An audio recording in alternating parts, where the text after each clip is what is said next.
বন্ধুরা, আজকে আমি আপনাদেরকে আরেকটা গুড নিউজ দিতে যাচ্ছি, যেটা আমি গত কয়েকদিন আগে একটা ভিডিও দিয়েছিলাম এক মাস আগে, যে আমার কবুতরকে 3টা ডিম দিয়েছি এবং বাচ্চা সফলভাবে ফুটছে। এই জিনিসটা আজকে দেখাবো। দেখেন, এই যে আমার এখানে দেখছেন আউল এসে নর আর মাদি হচ্ছে ব্ল্যাকলেস। এই দুইটা আসলে অতিরিক্ত ছিল, ভাঙ্গা ভাঙ্গা জোড়া। এই ভাঙ্গা ভাঙ্গা জোড়া আমি জোড়া দিয়েছিলাম। এটা দেখেন মাশাআল্লাহ, আমি যদি আপনাকে একটু দেখাই, দেখেন আমি একটু এদিকে আইনা দেখাই, হ্যাঁ, যাতে করে আপনি বুঝতে পারেন। হ্যাঁ, এই যে দেখেন আলহামদুলিল্লাহ, দেখছেন কয়টা? 3টা, যদিও আগজের হয়ে গেছে।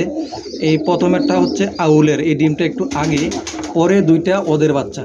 এই যে ওই ওদের বাচ্চা হয়েছে এই 2টা, যে কারণে 2টা একই সাইজের, দেখছেন এই 2টা, এইটা এক সাইজের, এইটা একটু বড় সাইজের। তো খাওয়ার জন্য কী করতেছে দেখেন।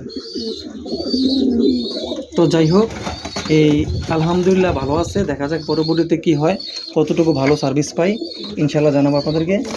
দেখেন ওরা কিন্তু খুব দ্রুতই, আর এই দেখেন খাবারের পাশাপাশি ওদেরকে অতিরিক্ত, যদিও এখন গরম সরিষা দেওয়া ঠিক না, তারপরও সরিষা দিলে হয় কবুতরের দ্রুত গ্রোথ হয়।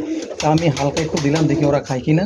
যদি খায় আলহামদুলিল্লাহ, তাহলে দেখা গেছে ওদের গ্রোথটা দ্রুত হবে। তো এরকম গুড নিউজটা আসলে কীভাবে, এই দেখেন এই আউলের যখন 2টা ডিম দেয় তখন একটা ডিম ভেঙে গেছিলো।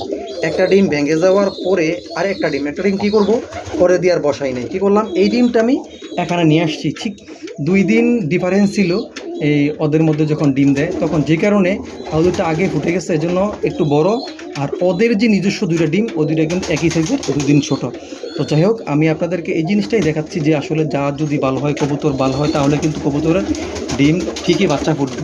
এখন এই 2টা 3টা বাচ্চা আসলে কতটুকু আমি ম্যানেজ করতে পারি বা কতদিন বড় করতে পারি, সেই জিনিসটাই এখন আপনাদেরকে আমি পরবর্তী ইনশাআল্লাহ জানাবো। তো কবুতরের উপর যত্নবান হবেন। অতিরিক্ত গরম, খুব গরমের সময় কবুতরকে অবশ্যই ঠান্ডা কিছু খাওয়াবেন। এটা বারবার বলি, প্রত্যেকটা ভিডিওতে কিন্তু আমি বলতেছি আপনাদেরকে এই ঠান্ডা জাতীয় খাবার খাওয়ানোর জন্য। তো এইগুলো একটু কেয়ার করবেন আশা করি, তাহলে আপনার কবুতর অবভিয়াসলি ভালো থাকবে এবং সুস্থ থাকবে। আমার এখানে শর্ট পিসের 2টা বেবি জন্ম হয়েছে, এখানে কটা সরিষা দিয়ে দিলাম। ব্ল্যাক শর্ট পিস, এই যে ব্ল্যাক শপে 2টা বেবি ফুটছে আলহামদুলিল্লাহ। তো প্রতিনিয়তই কিন্তু কবুতর থেকে এভাবে ভালো একটা ফিডব্যাক পাচ্ছি, যার কারণে আমি আপনাদেরকে সাজেস্ট করি বা পরামর্শ দেওয়ার এই জন্যই চেষ্টা, যে আমি বারবার বলি আপনাদেরকে যে কবুতরকে একটু যত্ন করলে কবুতর থেকে ভালো ফিডব্যাক পাবেন।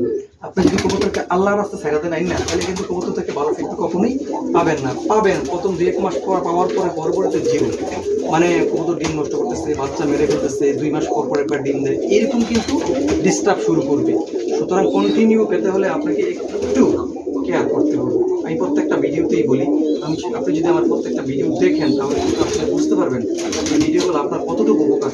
আশা করি ভালো লাগবে ভিডিওগুলো। আর যদি আপনার ভিডিও উপকারী মনে হয়ে থাকে, অবশ্যই চ্যানেল সাবস্ক্রাইব করে রাখবেন, ভিডিওটিকে লাইক দেবেন। তো ভালো থাকবেন সবাই, আল্লাহ হাফিজ।